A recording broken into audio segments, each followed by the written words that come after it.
Army Painter SpeedPaints? Let's check them out.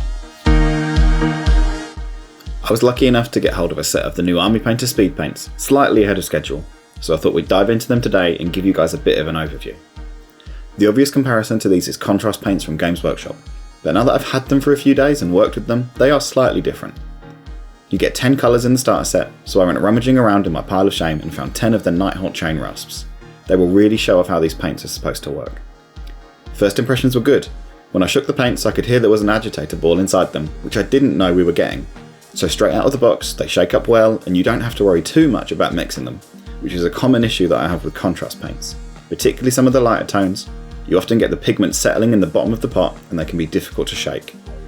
They come in the same size bottle as contrast paints, but it looks like they're going to be significantly cheaper.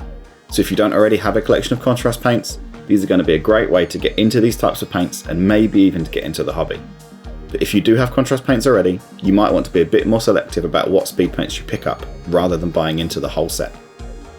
When I actually started applying these paints to the models, the first thing I noticed was how thick that they are compared to contrast. There's a couple of exceptions like the flesh tone and the orange, but generally they're pretty thick, and that's nice, I really like it. One of the challenges that I have with contrast sometimes is how thin and runny a lot of them are, so they often flow into places you don't want them, and it's hard to get defined lines between different parts of a model. So the extra thickness here is really good for control, and it leaves you fully in control of exactly where the paints are going, which is a good thing. Here's a nice glamour shot of the finished test models, showing you all of the colours from the starter set. So far I'm really pleased with the speed paints.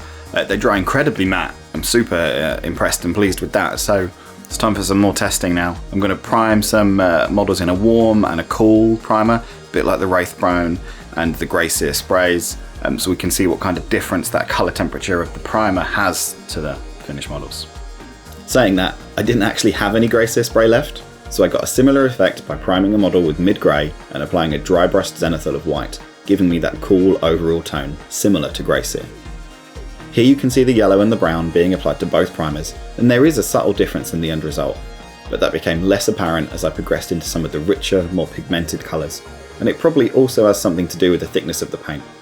I think if you thin them down a little and applied them a bit more deliberately, you'd see more of a difference depending on the primer colour. Painting these Stormcast models with lots of details really confirmed my thoughts on how much I like these paints. The thickness allowed me to be very precise and to pick out the small details neatly. For my painting style, the colours are maybe a bit bright and cartoony for me to paint whole models with them, but they're definitely a great tool to add to my toolbox for picking out things like straps and pouches and other small details that I often rush. Here's a side by side of the finished models. You can see there are differences in some of the colours like the red, yellow and grey, but others like the blue and the green are less impacted by the undercoat colour. I'm really impressed by the new speed paints. They seem to flow quite well. I like how thick they are in comparison to contrast, so they stay where you put them. Stops that kind of tea staining effect. Stops you getting bleed between all different colours, between different parts of the models, so that's quite nice. They thin quite well. I really like them, to be fair. They've really impressed me, and I'm kind of looking forward to picking up the black and a few other colours when you can start buying singles. So yeah, it's a good addition to your paint arsenal. The only kind of gripe that I have, the only thing I didn't really like was the pots. I've seen a couple of people pick up on this too, and it's true, they're right. When you're using contrast, it's quite nice to go straight from the pot. Often it's just slap it on, move it around, make sure it's where you want it to be. So you don't need to move it to a palette. And with the Army Painter ones being in dropper bottles, you have to squeeze them onto your palette. And then you're kind of judging how much paint you think you'll need, and if you've got excess paint left at the end of the session, it's difficult to get that back into the pot. It's basically impossible unless you take the dropper off. So I'd have preferred for these to be in pots. I get why Army Painter did it, they have those bottles already, economies of scale, they've got loads of those sitting around, but it would have been nice if they could have found a different pot instead of a dropper bottle. And maybe you'll see people doing the switch the other way. You know, you see people move Citadel paints to dropper bottles.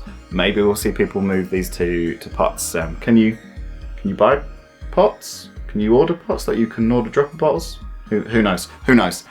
Let me know what you think about these things in the comments below. Are you going to be picking them up? Do you think they're going to be good for you? Are you interested in them? Or do you already have contrast paints? Or is this type of style just not for you? As always, thanks for watching. Catch you in the next one.